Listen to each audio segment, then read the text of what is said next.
শুভ সকাল বন্ধুরা। আজ একটু তোমাদের পূজা দিদিকে তাড়াতাড়ি ঘুম থেকে উঠতে হলো। তার কারণ আজকে বাড়িতে আমার প্রচুর কাজ রয়েছে।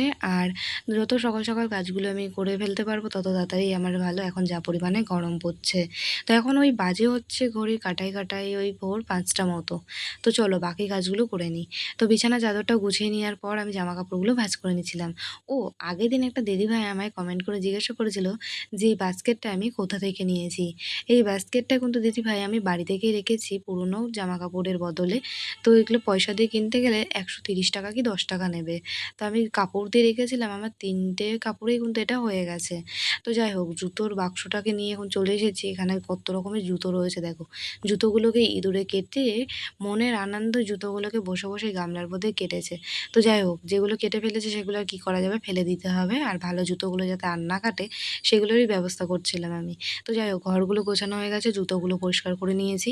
আর এখন ঘরের ভেতরটা ঝাঁট দিয়ে সুন্দর করে আমি মুছে নিচ্ছিলাম। তো চলো তাড়াতাড়ি করে ঘরের ভেতরটা আমি মুছে নিই। তো আগের দিনে একটা দিদিভাই আমায় কমেন্ট করে বলছিল, "দিদি, তুমি ঘরের যে লাঠি থাকে না মোছার, তো সেই লাঠি দিয়ে মুছলে তো পরিষ্কার হয়।" না, লাঠি দিয়ে খুব একটা পরিষ্কার হয় না, সেজন্য আমি হাত দিয়েই মুছি। তো যাই হোক, তোমাদের নামগুলো কমেন্ট করে বলো। টাটা।